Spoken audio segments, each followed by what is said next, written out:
نكمل مع بعض الجزء الثاني. examples by dissolving 80 gram of NaOH. طبعا هنا الماس بقى عندي كام؟ 80 جرام من ال NaOH in amount of water. يبقى السبستانس هنا water عشان لو عايز مني ال specific heat to produce 1 liter of solution. The temperature increased from 20 Celsius to 44.4 Celsius. Calculate the heat of solution. طيب هو عايز يعرف الهيت بتاع السوليوشن. اول حاجه بعمل ايه؟ ادي الماس بتاعت ال NaOH 80 جرام، وهنا ال C او ال specific heat 4.18، والماس بتاع السوليوشن 1000 جرام. جبناها منين 1000 جرام؟ عشان هو 1 لتر، واحنا عارفين في الووتر ان 1 لتر equal 1 كيلو جرام.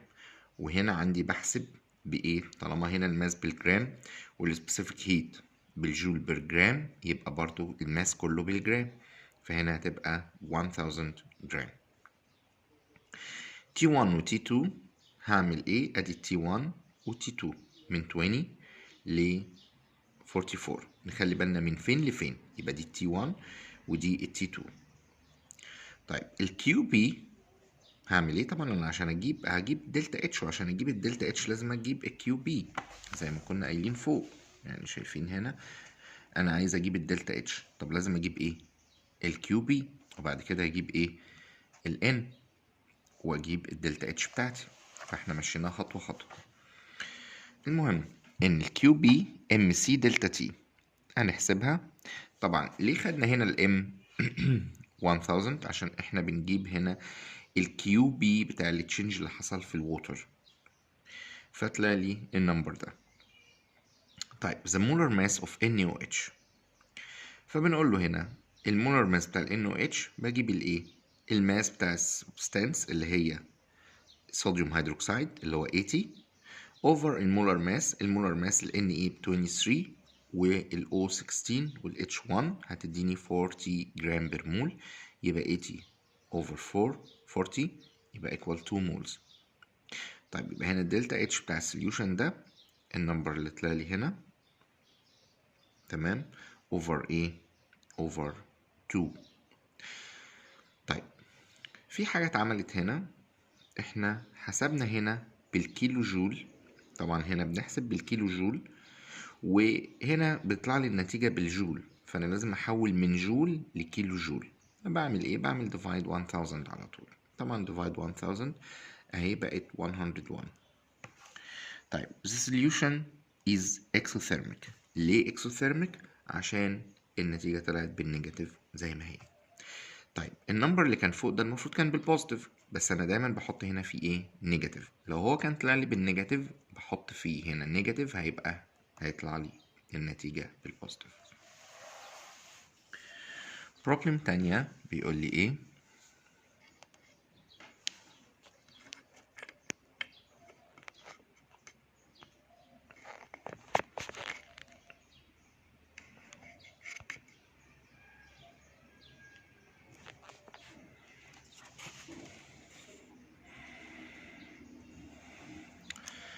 when 80 معلش كنت بظبط الكاميرا بس.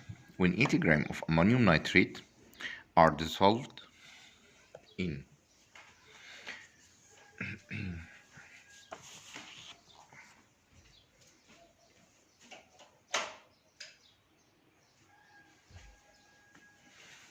كده أفضل.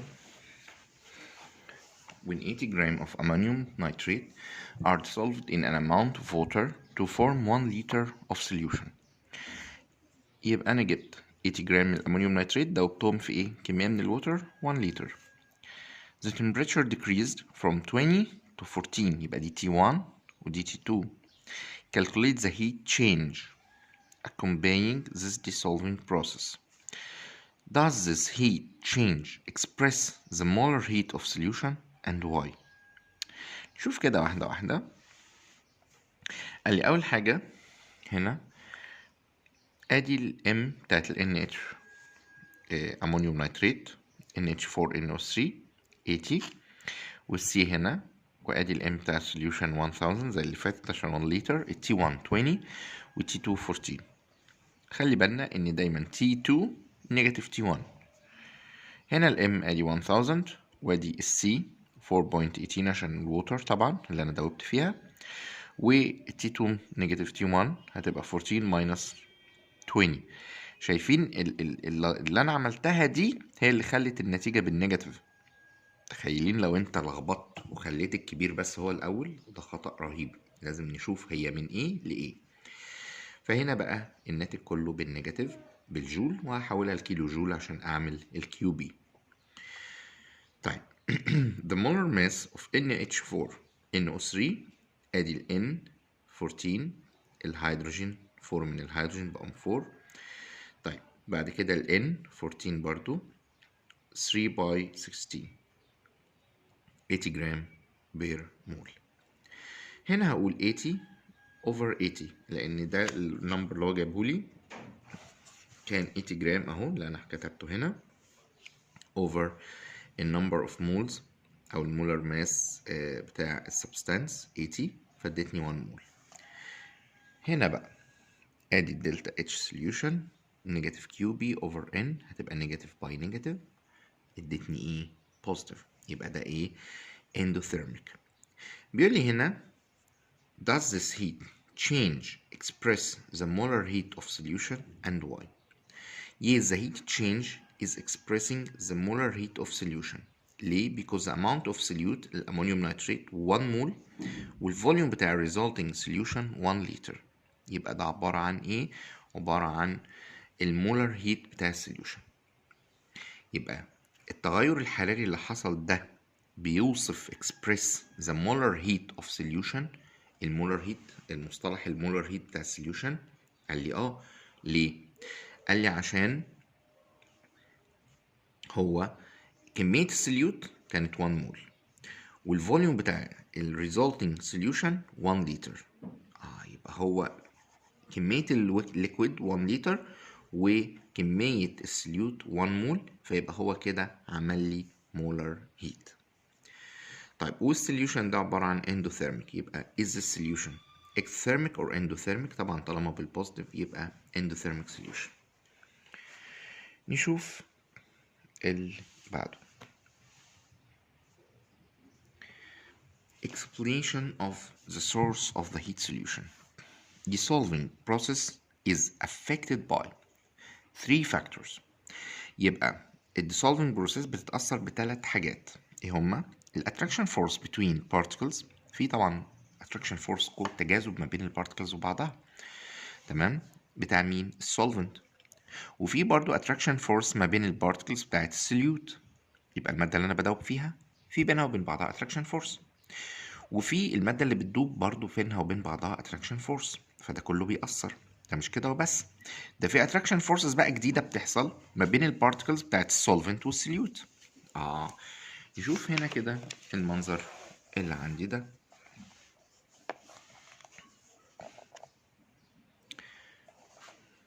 شايفين هنا separating solvent particles. عشان افرق السولفنت particles ما هي لازم تبعد عن بعضها، هي بينها attraction force. طب عشان ابعدهم عن بعضهم عشان ادوب الحاجة الجديدة، ده محتاج ايه؟ محتاج heat.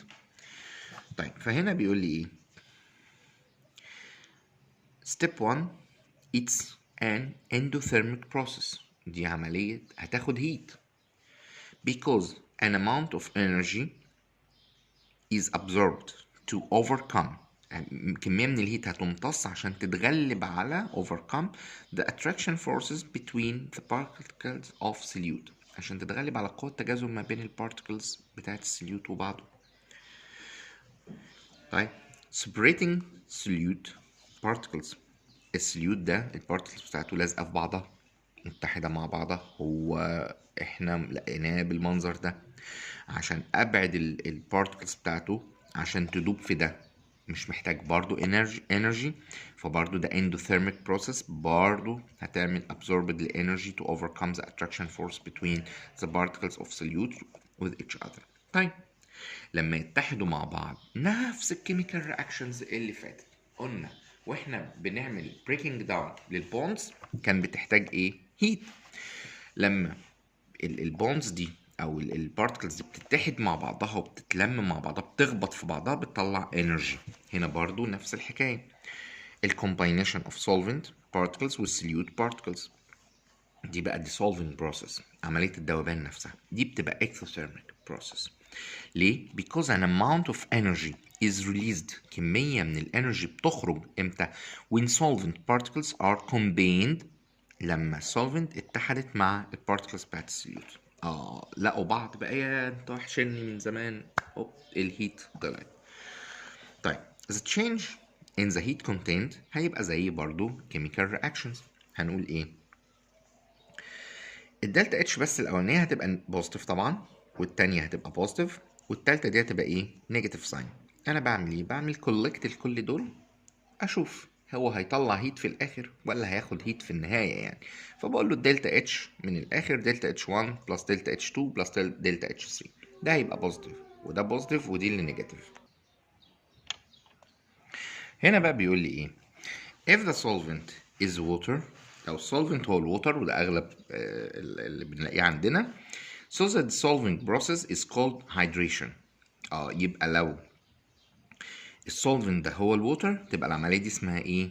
hydration، which is the attaching of the dissociated ions or molecules of solute with water molecules.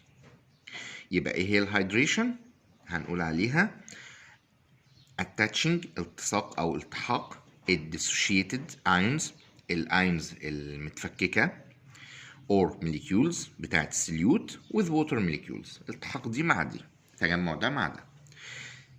بيقول لي the amount of energy released from attaching ions or molecules of solute with water molecules is called a hydration energy. يبقى كمية الانرجي اللي خارجة من الاتاتشنج بتاع الايونز molecules ده اسمها hydration energy، طاقة الهيدريشن.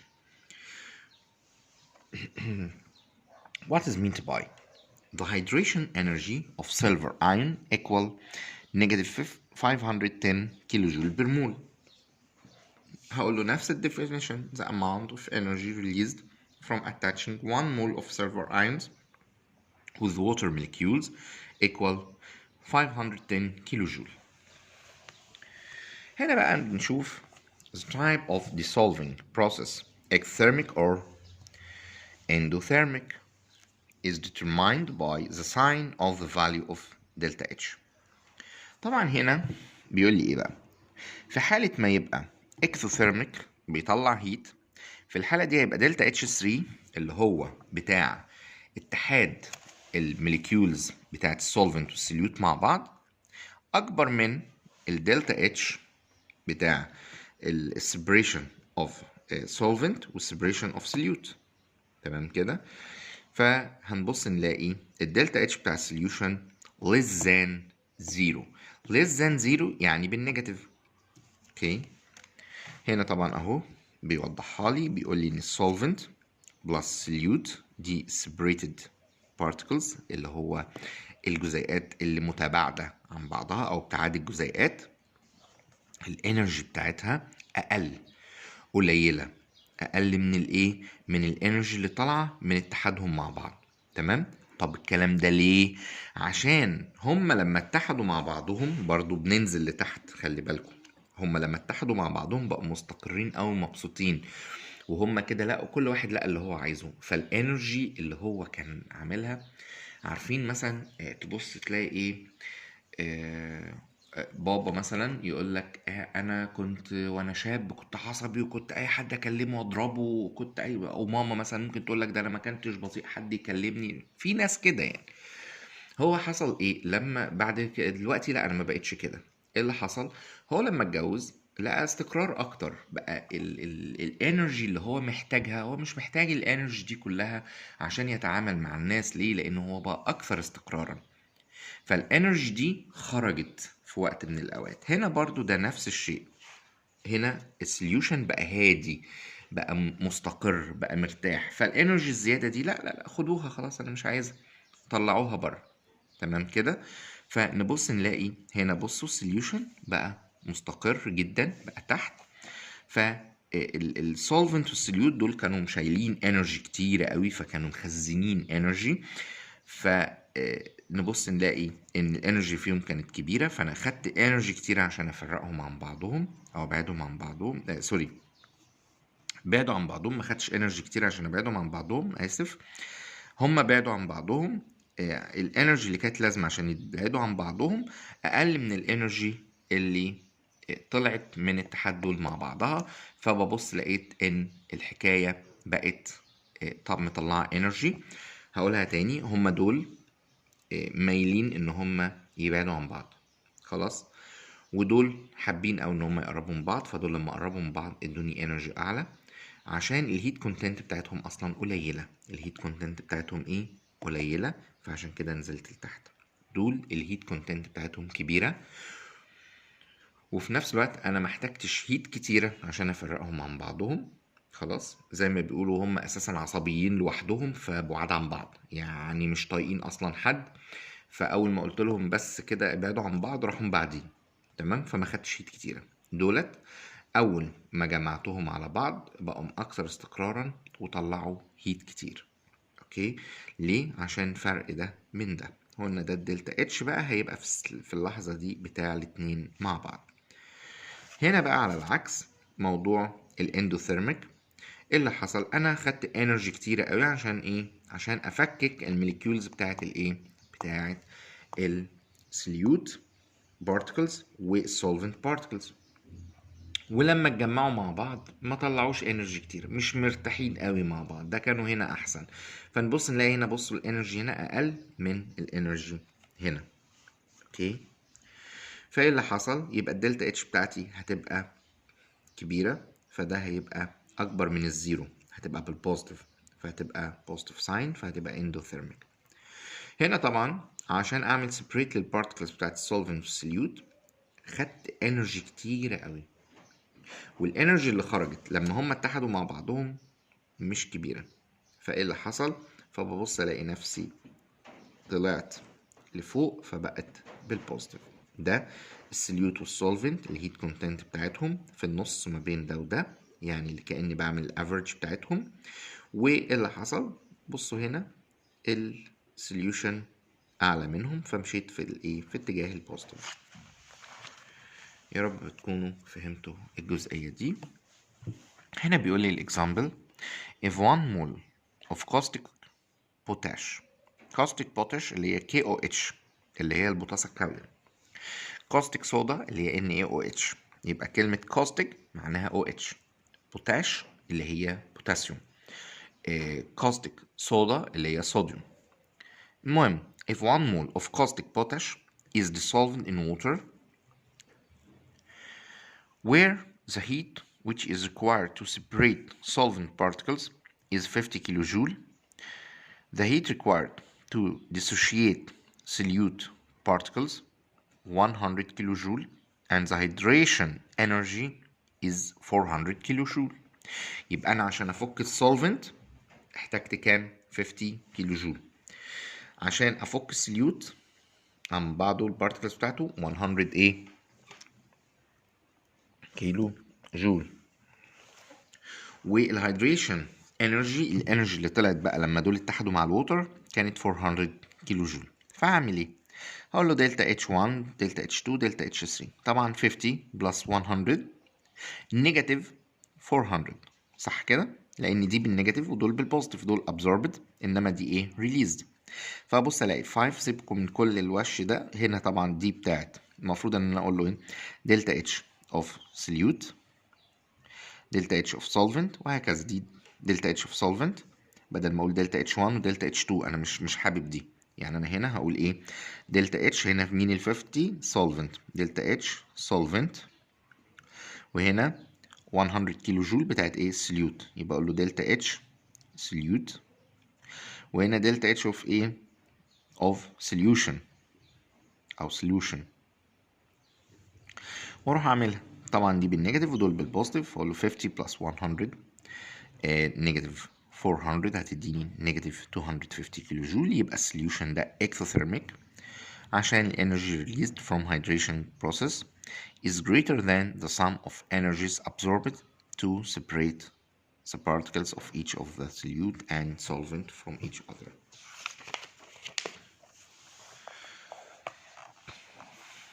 نشوف هنا ال standard heat of dilution. الجزء ده بيقول لي the quantity of released or absorbed heat، كمية released or absorbed heat for each 1 mole of solute when diluting the solution from high concentration to another lower concentration. يبقى كمية الهيت اللي بتخرج أو اللي بتتاخد لكل 1 مول من السوليوت. السوليوت هنا الحاجة اللي بتتدوب، اللي هو الحاجة اللي أنا أصلا هعمل لها dilution. ماشي. لما أخفف السوليوشن ده من high concentration، من تركيز عالي، ل another lower concentration، لأي تركيز أقل منه، with a condition of being in its standard state، بظروف في ال standard state. هنا طبعا بيقول لي the standard heat of dilution of sodium hydroxide solution negative 4.5 kilojoule per mole. This means that the heat released، طبعا هنا عشان نيجاتيف فخليتها ايه released from each 1 mole of sodium hydroxide solution when diluted from higher concentration to a lower concentration at standard condition equal 4.5 kilojoule. وهنا بقى application برضو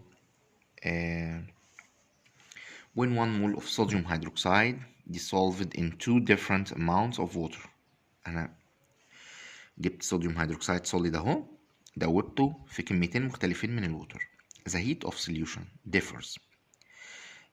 سخونية السوليوشن هتختلف as amount of water differs، كل ما اختلفت كمية المية. ازاي؟ هنا بص، لما عملت NaOH ادي السوليد مع 5H2O ادتني NaOH اداني قد ايه هيت؟ نيجاتيف 37.8 كيلو جول بير مول. انما لما دوبت ال NaOH نفس الكمية 1 مول من الصوديوم هيدروكسيد اللي هو غالبا 40 جرام في 200 H2O ادتني برضو NaOH aqueous، بس هي شايفين نيجاتيف 42 زاد الهيت كونتنت. هنا it is observed that delta H2 more than delta H1، دي 2 أعلى من 1. concludes that هنستنتج ده the amount of released or absorbed energy increases by adding another amount of water. يبقى كمية الهيت اللي بتخرج أو اللي بتتاخد ماشي بتزيد لما بضيف كمية تانية من السولفنت أو من الوتر. تمام كده؟ يبقى سواء اتاخدت أو يعني هو الدايلوشن بتاع حاجة دي بتاخد هيت، يبقى كل ما هزود كمية الديليوشن هتاخد هيت أكتر. released heat بتدي هيت، يبقى كل ما ازود الاماونت اوف ووتر او الحاجه اللي بخفف بيها دي هتزيد الايه الريليز بتاعت الهيت. هنا dilution process take place in two opposite steps، بيحصل بعمليتين ضد بعض according to the energy which are separation energy و attaching energy. طبعا separation لمين؟ السبريشن دايما بتبقى اندوثيرميك على فكرة، أو breaking down تبقى اندوثيرميك. هنا separation the ions or particles of the solute from each other، البارتكلز بتاعت السوليوت بتبعد عن بعضها.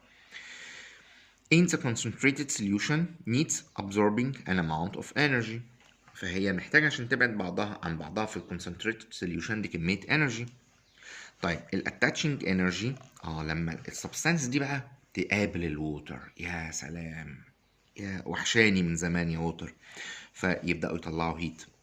هنا is an exothermic process because the ion or particles solute are attached to greater number of molecules of the solvent اللي هي solvent زي الووتر which leads to releasing an amount of energy.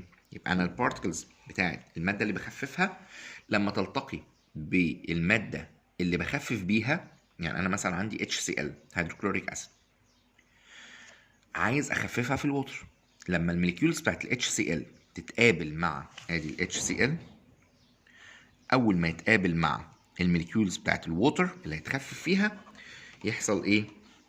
يحصل اكسوثيرميك بروسيس، عمليه بتطلع هيت. اتقابلوا خبطوا في بعض، كانوا وحشين بعض، طلعوا هيت كتير جدا. هنا بيقول لي the heat of dilution is the sum those two energies. برضو ده الهيت هيبقى ايه؟ مجموعة two energies دول، separation and attaching زي كل اللي فات. No, dilution process is accompanied in its beginning by absorbing an amount of energy. يبقى دايما dilution process بيبقى مصاحب في بدايته بامتصاص كمية من الانرجي. ليه؟ عشان البارتكلز دي تبعد عن بعضها.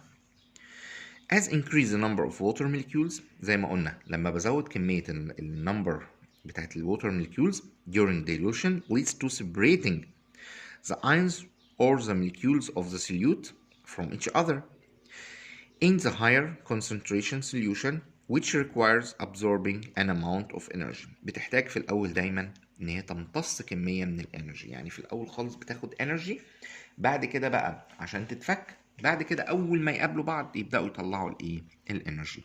وكده خلص الجزء اللي احنا خدناه بتاع lesson 1 chapter 2 في unit 4. أتمنى إن انتوا تكونوا فهمتوا، وهعملكوا دلوقتي الجزء lesson 2 إن شاء الله.